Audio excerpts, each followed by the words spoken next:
So we're going to practice our shading and put some tonal details, so tonal values on this horse to make it look like we can see the muscles. This is a bit more advanced, but I think you can probably do it if you follow along.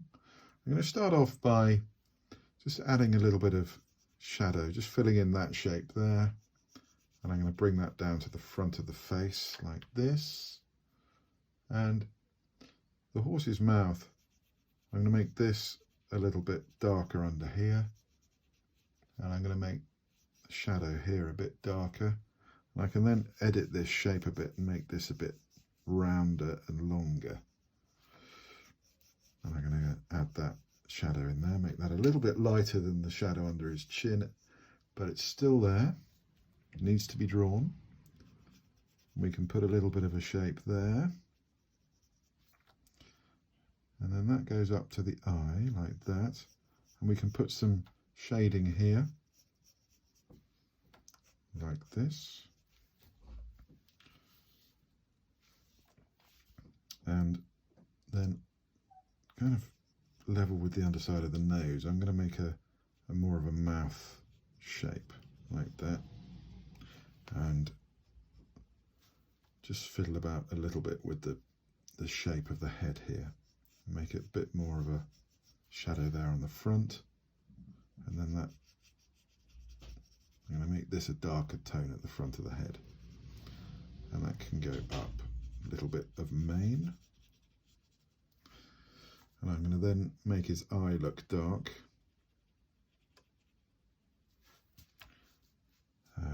And then I'm going to join up the shadows that are cast by the skull underneath his head to that shadow at the front of the head.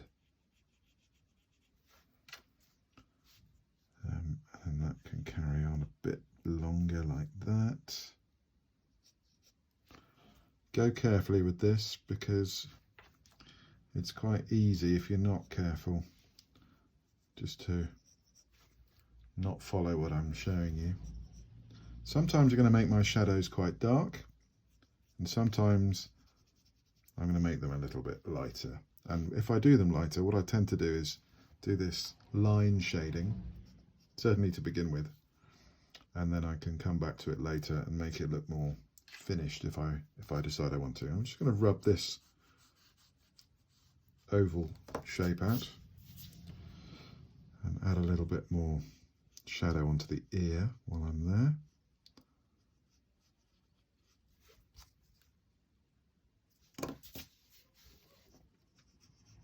Make that darker. I'm going to make his ear on his other side a tone, and then I can make his mane. I'm going to make his mane kind of dark, but I'm just going to shade it in with crosshatch shading for now. I'm going to simplify that line as well, make it come down and join up with his shoulder. And then below his ear here, I'm going to draw a little shape which is going to come down his neck, kind of echoing this curve.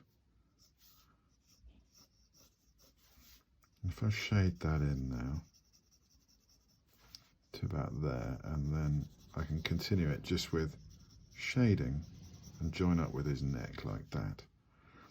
And then under here, you can see here I've left this oval just showing, because under there I can use that to start my shadow that's going to be at the bottom of the neck.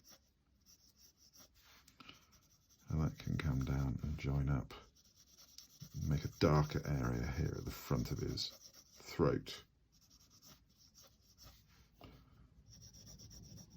And then that can continue, have a bit more of a curve there, makes him look a bit more natural.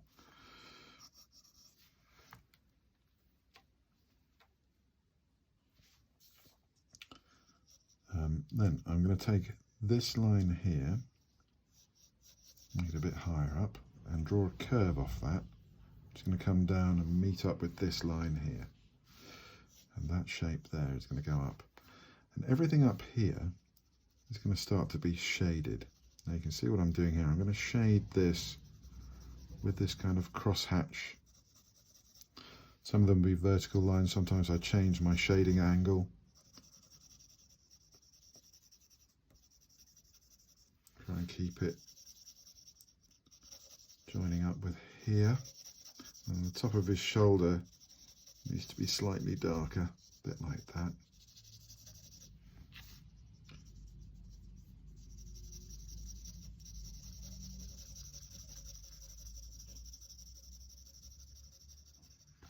It's working quite nicely. I'm going to just make his cheek a bit darker to match as well. Something like that, and then the front of his head can have a bit more tone. Good. Right, now that front of his shoulder needs to come round, and this curve is going to be useful now because I can shade up to that curve and then shade that bit, and we've got a large area of shadow now, which is going to come down and form the back of his leg. So that can all be darker.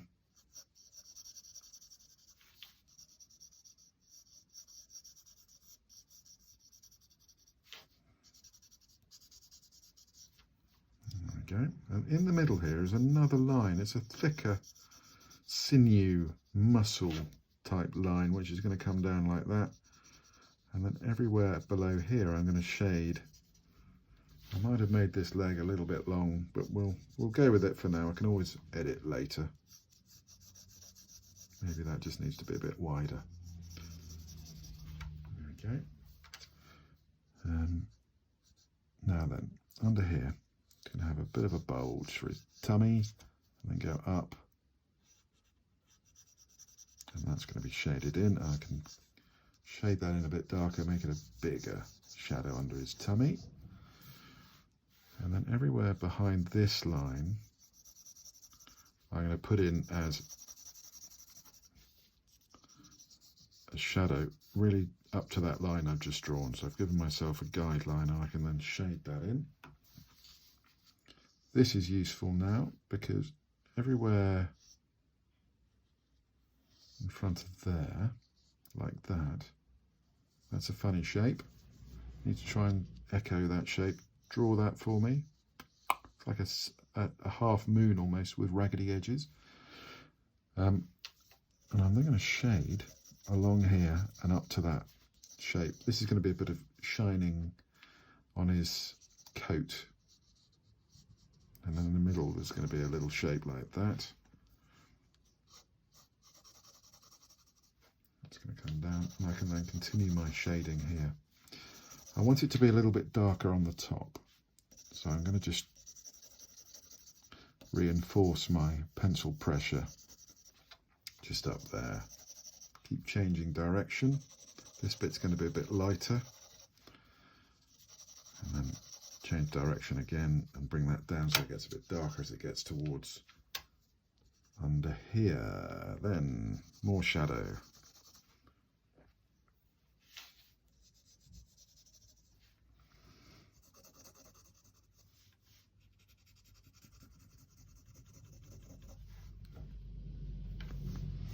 Okay, bring this on down the front of his leg like that. There's a big muscle here. I can make that a bit darker up here. And then I'm going to draw another shiny bit on his coat, which is on his backside, on his rump. Enjoyed saying that, rump. It's going to go there like that, and then that can come down. Draw these lines for yourself because they'll make shading easier, because we can use those as guides.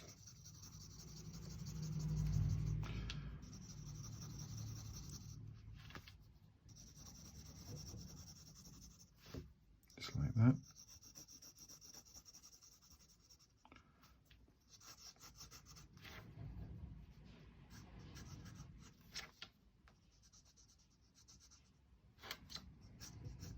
Put a little shape across there, and then really everything below here. I'm going to take it just to about there, I think. Make that a bit darker.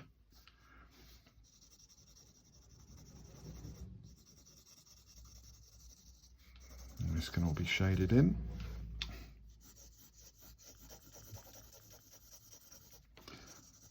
And shade that down like that.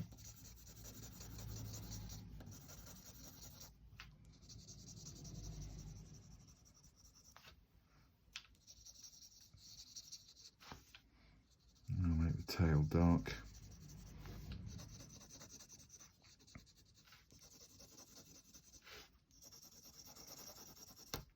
Oops, snapped my lead. I'm just going to grab that again with my clutch pencil.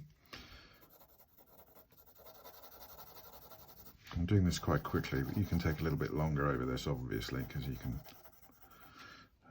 keep pausing and do it nicely.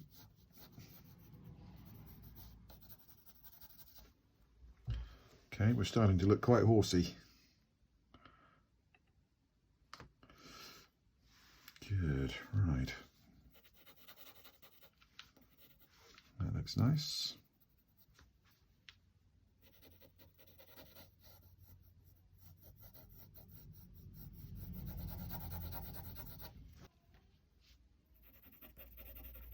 Make this a bit darker. Some nice neat crosshatch shading. I think I've made his face a bit short, so I'm just going to increase that by just stretching out this a little bit, probably better. And I can then add a little bit of shading up there.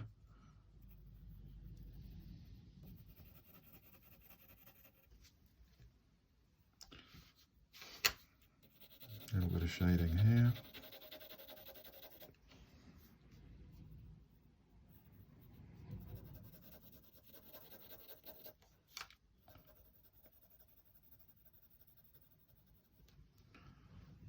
Yeah, it's looking all right. Anyway, I hope that works for you. You can have a go at drawing that. You can also have a go, if you want to, at maybe drawing another leg, showing that it's standing in 3D, and try and use the same sorts of techniques to try and draw that shape roughly for yourself. If you want to draw the other leg behind, it can look quite nice. Give it a sort of typical horse stance feel, if that's a thing. I quite like it. He's got the other leg sticking out there, and you can tone that in and shade it in nicely.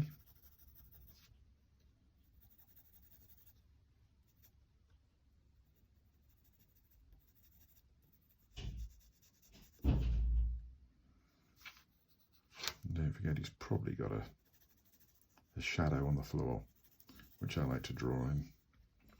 We can have a go at just drawing this, the other back leg here, the front leg rather, so it's just pointing back a little bit, and have a go at drawing that in using your circle technique, probably a bit higher there. And then his foot's going to be forward, so I need to draw the line coming off the back of his ankle like that. Have a little bit of space there, so you can see light going through there. And draw that in. You might want to make that a bit darker.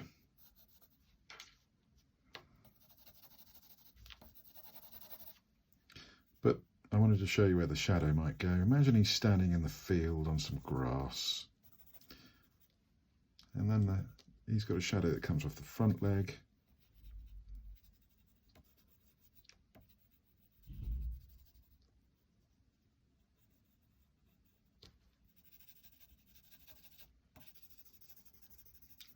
This is the shadow being cast by his face. You probably want to have rubbed out the grid before you get to this point, but I'm not too worried. It's a demonstration, so you can see what the shadow might do.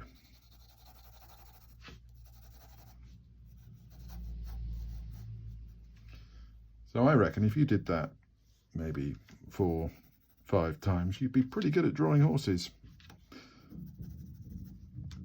Give it a go. See how you find it.